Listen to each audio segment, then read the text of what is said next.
You're live. Yes. Happy Halloween. Happy Halloween. Why are we doing this? I don't know. The origin of this is suspicious. I think in our last live, I said if someone sends eyes without a face mask, Yes. then I would review Face Off on Halloween. And we received 2 costumes. Yeah. And I got the other one. Who are you? A 1964 librarian whose schizophrenia has gone undiagnosed. Or Aunt Gladys from Weapons. And I'm the daughter from Eyes Without a Face. Edith Scobb. In need of a transplant. Christian. But my voice sounds muffled. Yes. So are you going to remove that? So I need to remove it. So I hope everyone enjoyed. Okay. All right. So maybe I'll put it on towards the end. Oh, yes. To get another visual. Or you know what I could do? I could just hold it up at times. Yeah, do that. This could be my shade blocker, which I'll probably put up a lot if I'm dealing with you. But... Oh, Jesus. Okay. So Face Off. Which is not a Halloween movie. No, it's not. But here we are on Happy Halloween. It's from 1997. Yes. It's an action thriller sci-fi movie starring Nicolas Cage and John Travolta. Directed by the great John Woo. The basic premise. To foil a terrorist plot, an FBI agent assumes the identity of the criminal who murdered his son via facial transplant surgery, but the crook wakes up prematurely and vows revenge. An earring fell off. Yeah, I do not have pierced ears, so these are hooked over my lobes. It's okay, you tried. I did. What is your relationship to this movie? I remember sneaking into this at the theater in northern Minnesota when I was in 7th grade, and I remember thinking it was ridiculous and stupid, and I still maintain that, but I am able to appreciate how fun it is now. I think this is the 3rd time I've seen it. I watched it with you and a friend. About 6 years ago to the day. I didn't remember a thing. Which is crazy because you like Nick Cage. And this movie is so absurd. Oh, yeah. Like outrageously absurd. Yeah. I don't know how I forgot anything. But we can go through the basic story. Oh, the director. John Woo. He's a big deal. Oh, yeah. Hong Kong director who had a really impressive Hollywood streak in the mid-90s to early 2000s. Before this, he did Broken Arrow with John Travolta. I mean, you know, I didn't make you watch The Killer, but John Woo recently remade his own The Killer, which the original starred Chow Yun-fat. And Mission Impossible 2, you might be familiar with. I really liked Silent Night with Joel Kinnaman, although people didn't seem to be huge fans of that. What's the one he did with Jean-Claude Van Damme? Is it Hard Target? Is that the one he did with? Anyway, he's a bit... You've seen stuff of his here and there. Okay.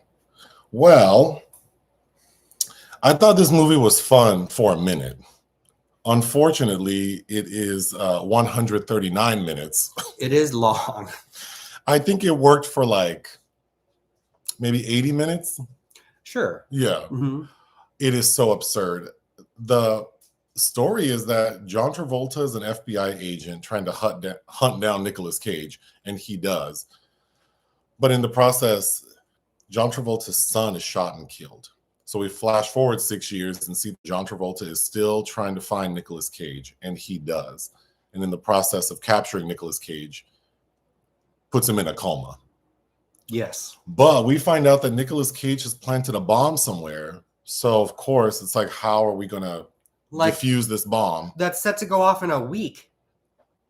I'm so confused with the bomb, and I hope someone can comment to explain, because they know that it's at the Los Angeles Convention Center downtown, and they know that it's going to go off on the 18th. So I don't know why they need Nicolas Cage to explain anything.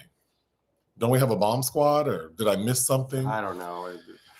Anyway, Nicolas Cage is in a coma, and everyone's like, how are we going to figure out about this bomb? And then CCH Pounder's ass walks in talking about, I know a guy.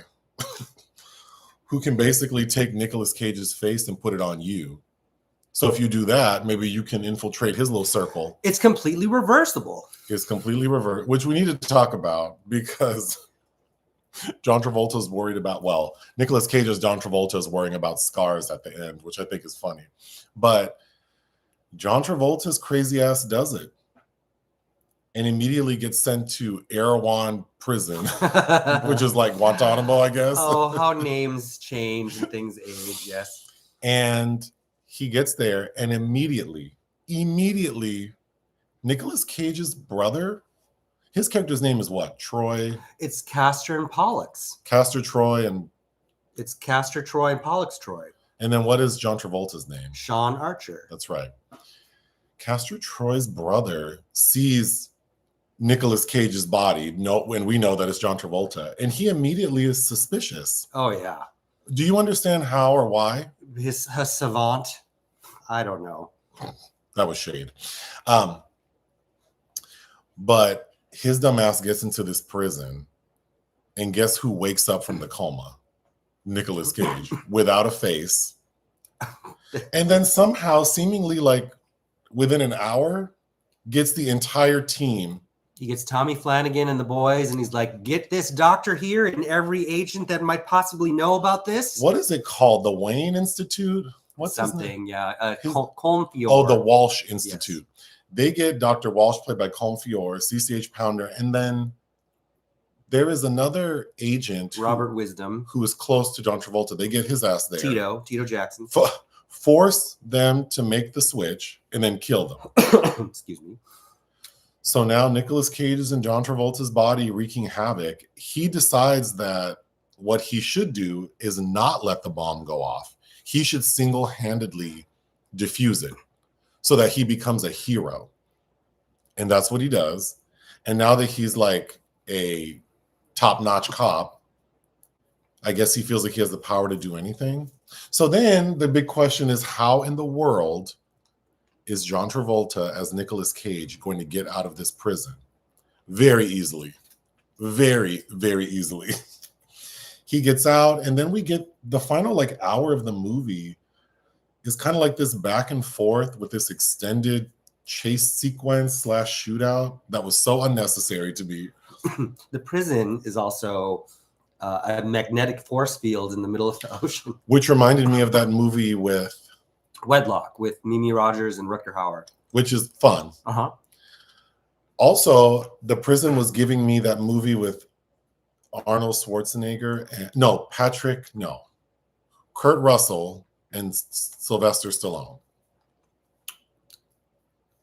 where they're both like in prison together. Oh yeah, the Konchalovsky film, Tango and Cash. Didn't it kind of feel like that a little bit?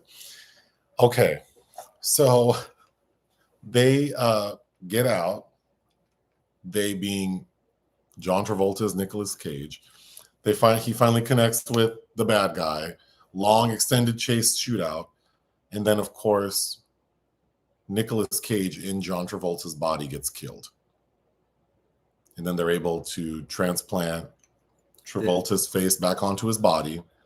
And Nicolas Cage says, "I don't need that scar anymore, doctor." Even though the doctor you told that to is dead now. But we need to talk about that scar. But the final gag is Nicolas Cage, the bad guy, Castor Troy. His girlfriend is portrayed by Gina Gershon. Uh-huh. They have a kid together. Sasha. This little boy. Mm-hmm. Adam. The final scene of the movie is John Travolta returns home with his new face back on. Intact. And he's like, "Hey, y'all, how you doing?" And his wife, Joan Allen, is happy to see him. He's like, "Oh, I brought someone." That little boy. Like he's a damn puppy. To, I guess, replace their dead son. Uh-huh. And presumably sleep in the bedroom of his now adopted deceased brother, who was killed by your biological father. Yeah, it's dysfunctional. That's dysfunctional. That's crazy. Dysfunction in El Segundo. And then Dominique Swain, whose hair no longer looks like the cattails on display in the living room. Her hair journey in this movie is crazy. Yeah, poor thing. And it only looks decent at the end when she's calmed down. Yes. After she shot her dad. Yeah. Or so she thinks. Yes. Okay.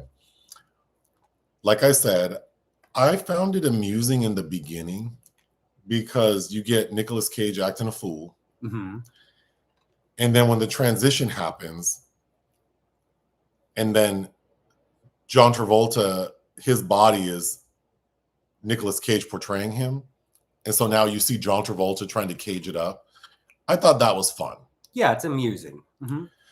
But then once he escapes the prison, that shit felt like it's never going to end. And the final 30 minutes, it literally felt like we didn't need any of that. He could have just killed him. That funeral, oh my God. I'm just going to go through my notes. When we meet Nicolas Cage, he is dressed as a priest. Yes. And there's a choir singing like in some sort of center. The LA Convention Center. Oh. And he's acting a fool. He's like sexually harassing one of the ladies. Yes. I did think that was fun.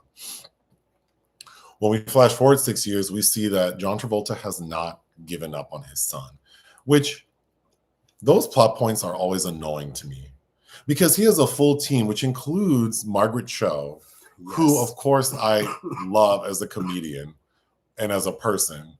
As a dramatic actor in an action film, I just kept giggling every time I saw her. But he has this entire team who he's been working to death for 6 years as like a vendetta Yes. for his son's death, which I found so annoying. We even hear him on a phone call. I'm assuming he's on the line with his superior, and they're telling him, like, you need to calm down. And he goes, I'm going to get a tattoo of the Fourth Amendment after this is done, which is basically illegal search and seizure. Like, he knows he's doing things he shouldn't be doing to try to get Castor Troy. I find that annoying. Yes. I find that very annoying. Yes, because he's breaking many laws himself. Like, you need to build a bridge and get over it. Wow. Okay. So 6 years later, when Travolta catches up with Nick Cage, there's this big like airplane runway scene, which, you know, watching this movie made me feel like this inspired Fast and Furious. A scene, at least. But I feel like the lunacy of it all and the absurdity of it all, except this film I take more seriously, which is crazy compared to like a Fast and Furious. But well, because the two leads are OTT queens for sure, but then everybody else around them is really trying hard to kind of stay in a serious lane. Yeah. But there is an FBI agent who's undercover pretending to be or trying to be Nicolas Cage's girlfriend. And he sniffs her out and kills her and throws her off the plane as it's trying to... Winters. That was so funny. He threw her out of that plane like a banana peel. She wasn't Nicolas Cage's girlfriend. She was working that flight, that jet. Oh, that's right. She was a flight attendant. But wasn't he being flirty with her? He made her make out with him. That's right. The daughter. What's her name? Dominique Swain. I'm sure she's a fine young lady, but I found that character so annoying. When we first meet her, she's at home pouting because the kids at school are making fun of her. And when we see her, it's like, no wonder. Your hair looks like... Oh, another earring gone. She has her hair up in this crazy pony with all these like accessories in it. With like shingles. And then her eye makeup looks like she drew spiders on it, but it's not Halloween. Is that tinfoil in your hair, girl? This is the same year she did Lolita, the remake, of course. Oh, sure. But when her dad is like, why are you dressing like that? Why do you look like that? She's like, I'm supposed to be me. I thought all of that girl's dialogue was terrible. Yeah. Absolutely terrible. I agree. Okay, we get a 5-minute interrogation scene after CCH Pounder tells John Travolta we can do the face transplant. And he says, I don't think so. I can do some good old-fashioned police work and find out about this bomb. So we get a 5-minute montage of him interrogating people, threatening, manhandling, violating their civil rights, and doesn't accomplish anything. He finds out the 18th is the key date. He does find out the date. And he's like, oh, God, I'll chop my face off. And then he goes, well, I guess I'll do it. Okay, I will say that has to go back to Joan Allen. Poor, thin, very thin Joan Allen. I don't know why we needed her. Well, he had to have a bedrock. But like her, why like this wife who's so like frail seeming and dry? I don't know. Everyone else is so over the top. I wish the wife would have had a little more vigor to her. She would have been neurotic. Like well, just like like you promised that you were going to stop doing this, and you caught the bad guy, and you're still obsessed. And now you're going back in. And now you're going back out on assignment. She never really lets him have it. That's true, but that is the screenplay's fault, not Joan's. The procedure when they swapped the faces, I did think it looked cool. Although I found it funny. Well, you already mentioned this. John Travolta has a bullet wound scar that he earned when his son was shot and killed. So he tells the surgeon, please, because they tell him, we're going to redo your entire body. Like you're going to have Nicolas Cage's torso, his hair growth pattern, all that. So John Travolta says, can you put my scar back when it's all said and done? Like, okay. But we see someone cutting their hair in the surgery, which made me laugh because I'm like, imagine a hairstylist having to scrub into a surgery. I can't even imagine that. We're transplanting faces today. Also, I thought it was so funny that through the entire scene of them swapping, you kept going, ew, ew, ew. Well, because of the computer images of their changing faces, just like, ugh. When John Travolta wakes up with Nicolas Cage's face and body, he freaks out. And I thought they should have done a psych eval. Yeah. So, like, he was not prepared. Like, also, why is he working on the case about finding the man who killed his son? I mean, that's highly, doesn't that seem inappropriate?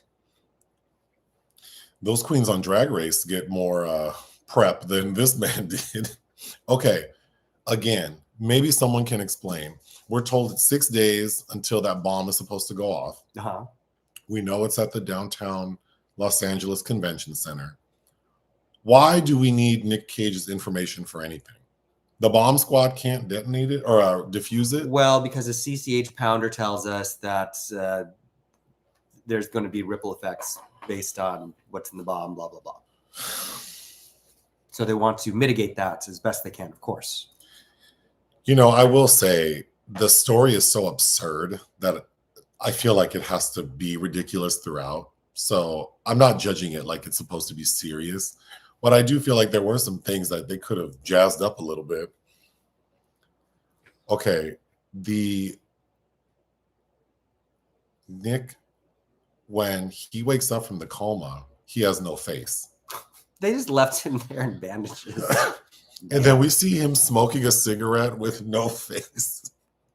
I don't think that's a good thing to do. No, but then we get John Travolta. Now, Nicolas Cage has John Travolta's body, so he goes to John Travolta's house and confronts Joan Allen. Yes. And he's trying to be sexy with her. That was uncomfortable. And the cherry on top of that scene is the camera, as Joan Allen is walking away, pans to her ass. We get an ass shot of Joan Allen, yeah. And that lady is straight up and down. She is flat as hell. I don't know why they showed her ass. To give us his perspective. And also then he creates, I don't believe a character like Castor Troy would be lighting all those candles at home either. Yeah, they have an intimate candlelight dinner and he lit. There's a lot of candles. There's candles and doves. There's too many doves. Is that a California thing where this funeral is happening? Wouldn't the doves cause a fire? I don't know. Then we see Nick Cage in John Travolta's body flirting with his own daughter. And she doesn't seem put off by that. I mean, I thought it was very clear that he was being a little inappropriate with her, and then he grabs her cigarettes and starts smoking them. That was uncomfortable. At one point, we hear Castor Troy in John Travolta's body complaining about how he looks, and he goes, and I have this ridiculous chin. I'm assuming John Travolta approved that. Or he ad-libbed it. Like thinking that he was being cute.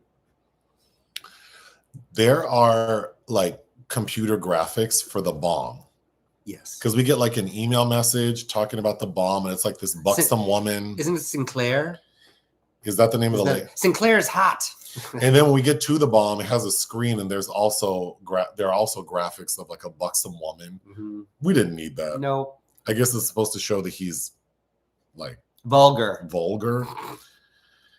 He, at a point, Castor Troy as John Travolta grabs Joan Allen, like trying to turn her around. And the way he grabbed her, I'm sure he dislocated her shoulder. That lady is so frail. So rough with her. Okay, the prison Erewhon was driving me crazy because they all wear these magnetic shoes that they never take off. Like a stomp around. Never. The swamp foot. So, no. Though you know fungus is rampant, Ugh. How are they cleaning their feet? They're rotting. How are you sleeping with these heavy ass metal shoes on? With these, you got itchy ass feet in there. No. Mm-mm. And then it's not just their feet in the metal shoe. When we finally see them take off the magnetic boot, there's a full shoe in that boot. Can you imagine what those feet look and smell like? When are they getting their toenails clipped? It's just inhumane. I'm very upset about this. Of course, but then and after they get 3 strikes, we give them electroshock therapy. Oh, so I guess ECT is like standard treatment for any malbehavior. Sure. And that's how John Travolta as Nicolas Cage escapes Erewhon. I can't believe this prison's called Erewhon. Anyway, he finds out from another inmate that the only time they take off your magnetic boot is if you're getting ECT. Thomas Jane being that inmate. Oh, that's right. So Nick Cage, he causes a disturbance and grabs a cigarette. Yes. Oh, they're John Carroll Lynch. They're 2 Fargo alumni here. John Carroll Lynch and Harv Presnell. Oh, yeah. He's the main correctional officer. Yes. But him causing a disturbance over a cigarette, they immediately drag his ass to get ECT. I don't think that was his 3rd strike. No. Yeah. Anyway. And the man that was in there before, I forget, that's a character actor, I forget his name. He's just been in there being electrocuted the whole time since we saw him last.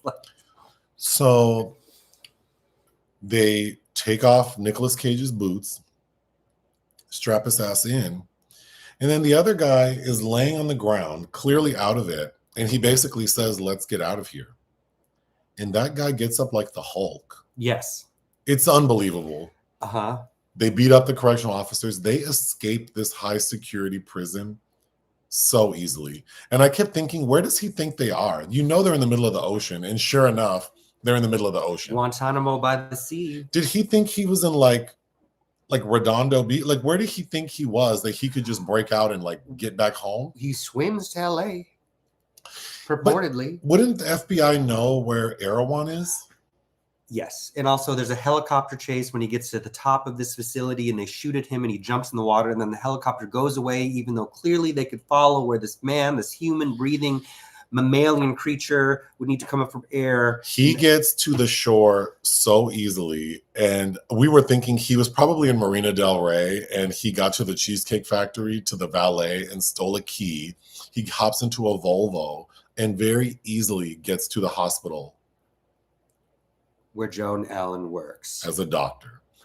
That's crazy that he was able to get on it. That's crazy.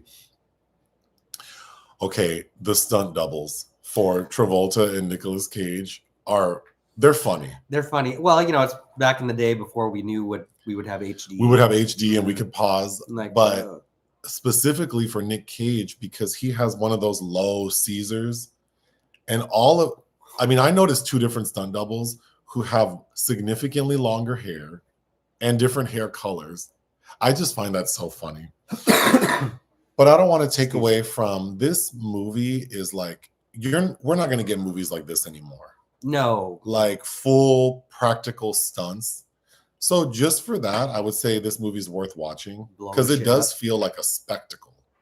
It is. And you have these 2 A-list stars who are hamming it up. I mean, Nick Cage, when he gets back into his home, he's like, home. I still can't get over how easily they broke out of that. Well, they being, because old boy gets killed in the process. But how easily John Travolta as Nicolas Cage breaks out of that prison. Oh, and was that Joe Bob Briggs that was manning the electric chair? You noticed that. I didn't. I just remembered that. Okay, I think that was. So Nick Cage gets back to his wife. Well, John Travolta as Nick Cage. It's hard to describe these characters to me, but he tells his wife the truth, and it's so dramatic. It is so overly dramatic. But he tells her, like, the way you can tell is to get some blood. And thankfully, she's a doctor. So one night in bed with John Travolta as Nicolas Cage as John Travolta, she pricks his arm, does the blood test, and it shows that he's not the right blood type. And guess who's waiting in the wings? I'm sure that Colm Fior explained that, but not having, when you transplant organs and have to have the same blood type, like how does that work with the face? Can you demonstrate what John Travolta's family does to each other with the face? How they greet each other? It's you! Let me tell you something. That would not be a regular thing. Not post-COVID. That would not be a regular thing, that you just rub my face like that. No. Mess up my makeup. I was very bothered by that. And that's kind of how John Travolta as Nick Cage shows his wife that it's him, is that he rubs her face like that. I think there are a lot of ways I could tell you were you without you having to rub my face like that. And he almost does it. Nick Cage does it to Gina Gershon almost by accident. I like Gina Gershon. I do too. She has nothing to do with it. But she looks fabulous. Yes, she does. This is between Bound and Palmetto, I believe. The final scene starts at the church with the funeral and this gun standoff. Oh, it's just so, that's where the movie really got tedious for me. The choreography of the gun standoff I kind of like. We don't even mention it because Gina Gershon is not aware of the switch. Joan Allen is. And what's messed up about what John Travolta as Castor has done is he's killed Gina Gershon's brother, played by Nick Cassavetes. That's right. Which she has just seen him do. Did you think he was gay? Nick Cassavetes, he's very flamboyant. I don't know. They kind of have that Billy Bob Thornton, Angelina brother sister. Because they kiss in a way that I don't think siblings do. Ooh, incest is the best, I'm told. I don't know. Anyway. Then earlier in the film, we saw Nick Cage as John Travolta show the daughter how to use a knife. I don't know why he did that. He also beats up a guy who's trying to be fresh with her. Talk about Danny Masterson. Oh, yeah. Danny Masterson is in this movie as a teenager who attempts to sexually assault Archer's daughter. It's not funny. But it's not funny, of course, the knife thing comes back in the end because she ends up stabbing Nick Cage as John Travolta. But I thought that whole thing about her not knowing who her dad is, and that really got tedious for me. Yes. Okay. At the very end, when the two, John Travolta and Nick Cage, are facing off, and the good guy is about to kill the bad guy with a harpoon, Nick Cage in John Travolta's body says, "Well, good luck getting your face back." And he takes like a hunting knife and starts slicing his own face. Petty. Girl, we transplanted your face on someone else seamlessly. You think we're not gonna be able to fix a couple little scars without the same blood type, yo? Okay, we can. But also, I'd be like, can I get a different face than either of these? Wow. At the bare minimum, I would have asked for some upgrades. Yeah. Mm-hmm. The score when the real John Travolta, the FBI agent, what's his name? Sean Archer. When he shows up back home, back as himself, the score reminded me of Miss Saigon. That's funny because John Powell is the composer who is very prolific. Just last year did Wicked. Oh. And then that stupid daughter goes, "Dad, I'm sorry I shot you." That poor girl. They gave her some terrible dialogue. They did. But this movie was a hit. Yes. This was the same year as Con Air for Nick Cage. So he had a very big year. Oh, yes. Yeah, this movie made a lot of money. What did he do? What are some films he did right after this? Oh, God. I remember. We can look. I'd have to think. When was National Treasure? That was several years after this. Here we're cheating. We're in real time looking up. Wait, how do you find? Oh, he doesn't even have. Okay, never mind. Oh wait, his IMDb. Oh God, this is painful. He has done so many movies. Just let me think a minute. He did work with John Woo after this in Wind Talkers. City of Angels. Oh, yeah, City of Angels. Snake Eyes. De Palma. 8mm. Yeah. Gone in 60 Seconds. Bringing Out the Dead with Scorsese, yeah. And then what about Travolta? Travolta, Battlefield Earth was 2000. So I think he had a couple other things in there. Because this was a big hit for him too. Mm-hmm. So what did he do? John. Oh God, I remember the early 2000s, like Domestic Disturbance. Oh, he did that movie with Dustin Hoffman, City Hall, around then. Okay. Phenomenon. Oh, yeah. In 97 he had She's So Lovely with Robin Wright and Sean Penn. Yeah. Mad City. Oh, that's what I meant. Mad City. Primary Colors. Yeah, don't you remember that anonymous political novel where he's basically playing Bill Clinton? No. Welcome to Hollywood.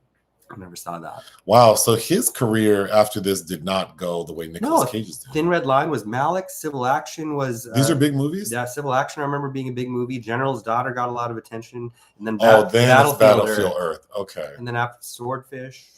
Wow. This movie was originally written for Schwarzenegger and Stallone. Who did they not work together until that silly, which is a franchise now, where they have to get out of that prison together? What was that movie called? Oh yeah, what was that movie called? There's like 3 of them. But John Woo pushed for the 2 that he got because he wanted more emotional acting and less brute force. Well, he'd already worked with Travolta in Broken Arrow. Apparently, the face swap surgery was inspired by real medical research. I mean, sure. Apparently, John Woo likes to use white doves in movies. Oh, I think that I did know that is a thing that he likes. Apparently, the line about "I could eat a peach for hours" was improvised by Nicolas Cage, which I guess is a popular... I will say that line did stick out to me. And I do think that the 2 actors do a good job of mimicking one another. Mm-hmm. So I think that is part of the fun of the movie. Yeah. But like we said, it was a big hit. It made almost $250 million. Yeah, a lot of money.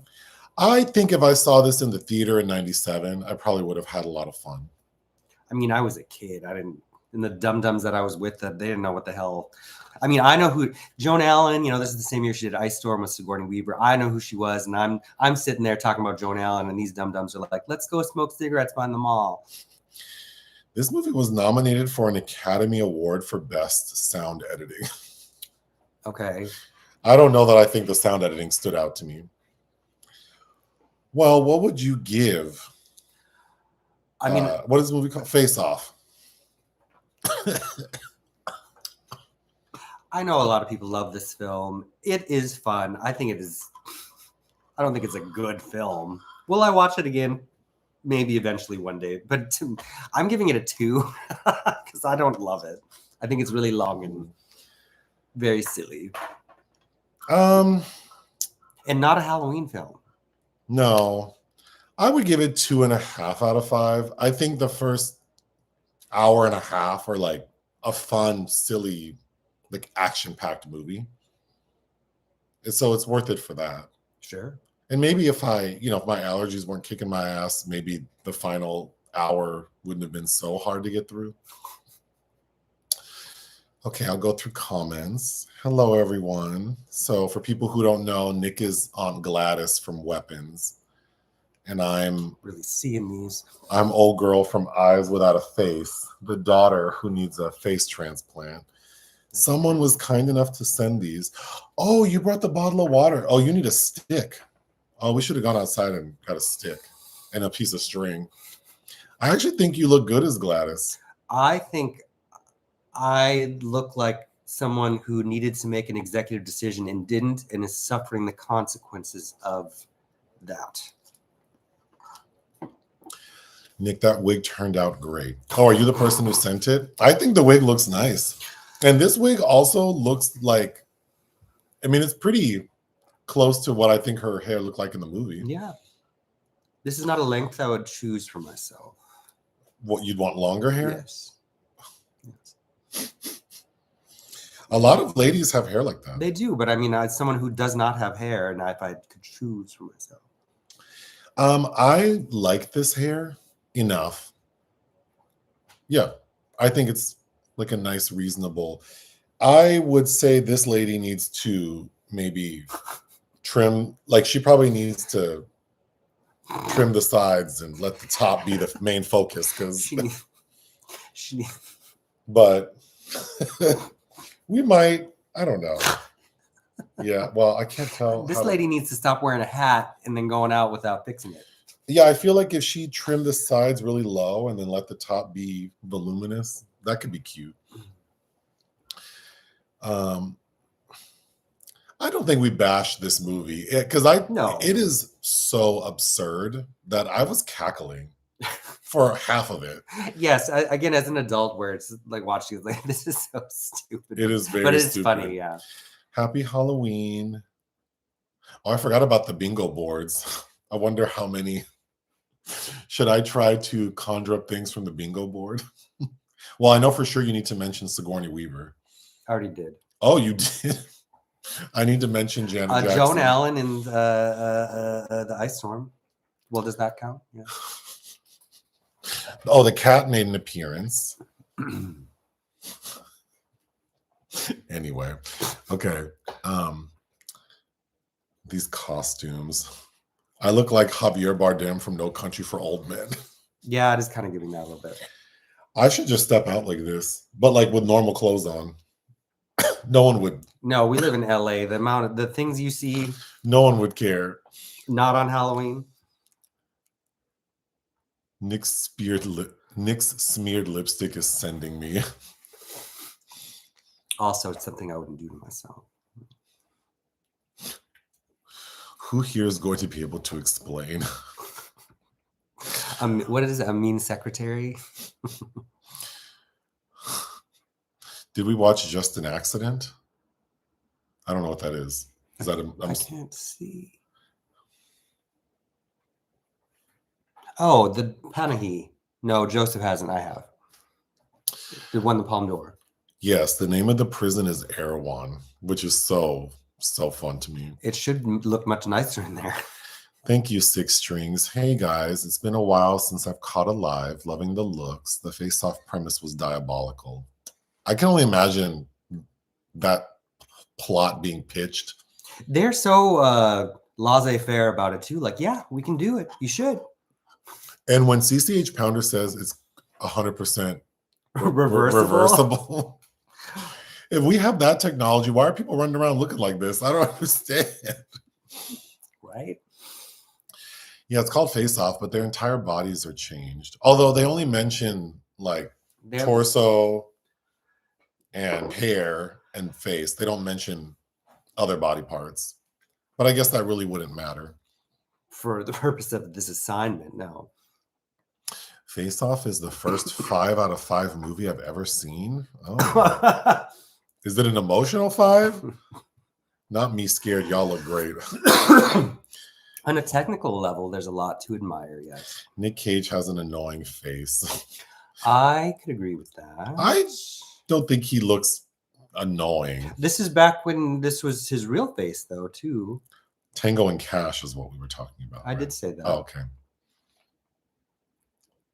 Oh, someone's from Argentina. Hello. People love this movie. Okay. They do. Oh, yeah, we did talk about the weird hand thing. I can't imagine if I did that to my mom. She would, she probably do start praying for me, like something's wrong with me. Like what? I think Nick is Rachel Dratch and Joseph is the little boy from 9 Bullets. Oh my God. Remember 9 Bullets? Who's that lady in it? Oh, and Lala Anthony is in it. Yeah, that lady is, isn't it Lena Headey? It's someone notable. Is it Lena Headey that stars in that movie? Yeah, the choir scene, it definitely starts out with a bang. Rachel Dratch. Yeah. The headbanging priest. Someone can't take us seriously. I wouldn't take me seriously either. I was saying about Mission Impossible, I think nowadays that's probably the closest we're going to get to like full-blown action with like practical stunts and real sets. Yeah, we don't like to blow shit up for real anymore, do we? I guess. Nick, I love your cardigan. I pulled this out and you're like, how long have you had that? I'm calling Joan Allen frail because she looks like she weighs 80 pounds. She also has that really long neck and she just looks real thin. Thank you, David. Every time you refer to Nick Cage's character's name, Castor Troy, I keep hearing Pastor Troy the rapper, and it's cracking me up. It is a cool name. John Woo is a great director. The Face of Another. You skipped over that. That is actually a title that I should have brought up in our Eyes Without a Face review, Hiroshi Teshigahara, because that film was obviously influenced by the Franju as well, and a pretty good identity crisis film. To remind people, Joseph asking the important questions. Fungus is a problem. Fungus because it spreads very easily. So if there's a fungus among us, we need to and it's hard to get rid of. Yeah, because your feet are always kind of moist and damp and shit. Don't want to mess with that. That's the first thing I thought. If the only time they take off the boots is during ECT, that means they're wearing them in the shower. ECT. That does not make sense. They're not all getting ECT, so some of them are never taking it off. Okay. I need a gif of Joseph putting the mask on and off. Someone will make that, I'm sure. The hand wipe thing seems like the easiest thing to fake, yet in Sean Archer's family, that hand wipe is better than a DNA test. That's right. It actually is. Because when Joan Allen sees the blood type is not right, she pulls a gun on Nicolas. Oh, yeah. She's like, I don't know who to trust. I don't trust anybody. And then he does that. And then she's like, oh. Oh. We've never reviewed Showgirls. Excellent. Excellent. I don't recall did you ever play the Oregon Trail? Yes. You did? Yeah, in elementary school. Mm-hmm. Oh. In computer class. I know that it's a game, but I don't think I wouldn't even know what it looked like. It's heavily pixelated. I look like a 70s bass player. Yeah. I look like Pascal from The Last of Us. Oh. Happy Halloween, everyone. The glasses are perfect, Nick. I see the reflections, and that's about it. Oh, you can't see anything? I see their reflected images, but nothing. Are we going to the WeHo Pride Halloween parade? No. I'm not. Is that today? No. Well, yeah, it's Halloween. It's Halloween. No, I might. It's my last chance to pull out my Patty Hearst. I'm thinking about it. But not to WeHo. Oh, I don't know that I want to watch. Someone would have to pay me to watch the Scream movies, like the older ones. Oh God, I can't. There's the 7th one's about to come out. Although I did kind of rewatch all the scary movies. That I would be more down to do. As a cosmetologist, you know about fungus. That's right. Favorite and least favorite Halloween candy? What are those carrots? Those candy corn? Ugh. My mom loves candy corn. I can eat, candy corns don't taste gross, but you can only eat 2 because it's just straight up sugar. But the texture is okay. Those black and orange candies that taste like peanut taffy, Mm-hmm. the really cheap looking ones. Do you know what I'm talking about? Yeah. Mm-hmm. I think those would be disappointing to me. Oh, I didn't mind those. They're not gross, but if I went to get candy and that's what they're giving, I'd feel. As a child, it was always the candy bars, of course, were always heavily sought after, but then my dad would take them all. My grandmother on my mom's side used to have a big jar of Smarties, those like chalky candies. Yeah. And that's like my only fond memory of her is that Gosh. whenever we would go, she would have those candies. So I have a soft spot for Smarties. Yeah, but that always felt like bottom of the barrel a little bit too. Like, hi, this is working in a pinch, but Fun size, they have the red vines that come in the little bitty. I would be excited about red vines. Of course, I like Snickers and Three Musketeers. Oh, you like gummies, like the gummy savers? yeah. That'd be a good choice. Are we going to review Onibaba? We should. Joseph's never seen that. Oh, that's not a new movie? No. That would have to be 60s Japanese. That would have to be a Patreon selection. As well as Kiraniko. I also love that same director. I look like Freddie Prinze and Scooby-Doo. Is that no? He had blonde hair in Scooby-Doo. Oh God, that makes me. I'm kind of Velma-ish. Velma. Isn't she the one with the glasses, Velma? Yeah, the lesbian. Yeah. Isn't she a lesbian? In some iterations. People really like this movie. Okay. Yeah. Sorry, I don't hate it. I don't hate it. It is. I mean, it was fun for a while.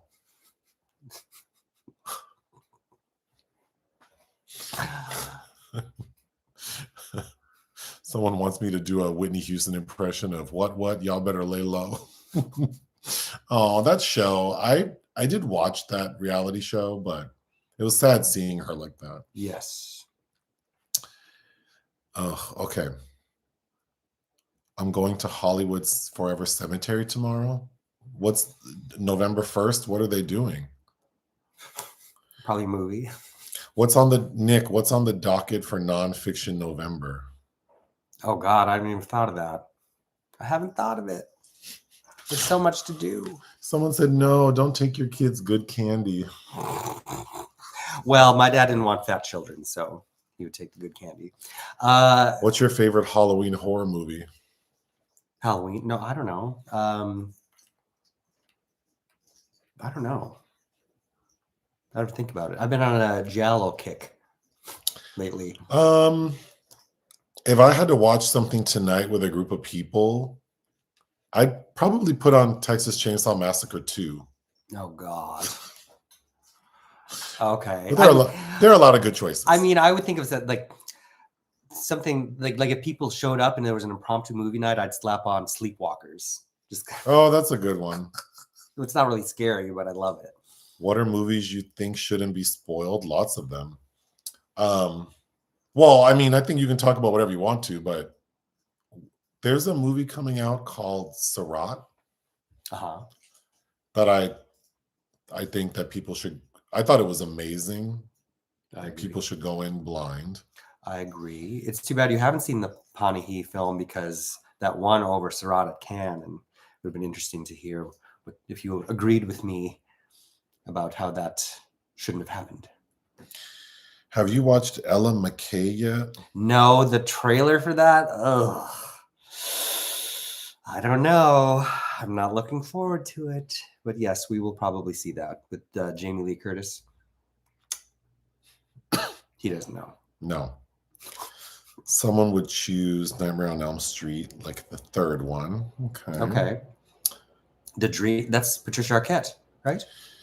Thoughts on the Korean movie Thirst? We just reviewed for Patreon a movie by that director. Park Chan-wook. Yes, The Handmaiden. Thirst is great. I love that film. And it's strangely, if you didn't know, well, maybe you do, but I love that it's this vampiric adaptation of Emile Zola. But yeah, and I don't think he's done a bad film. Someone's going to watch Possession tonight for the first time. Ooh, fun. Have fun. Are you watching with your lover? Wow.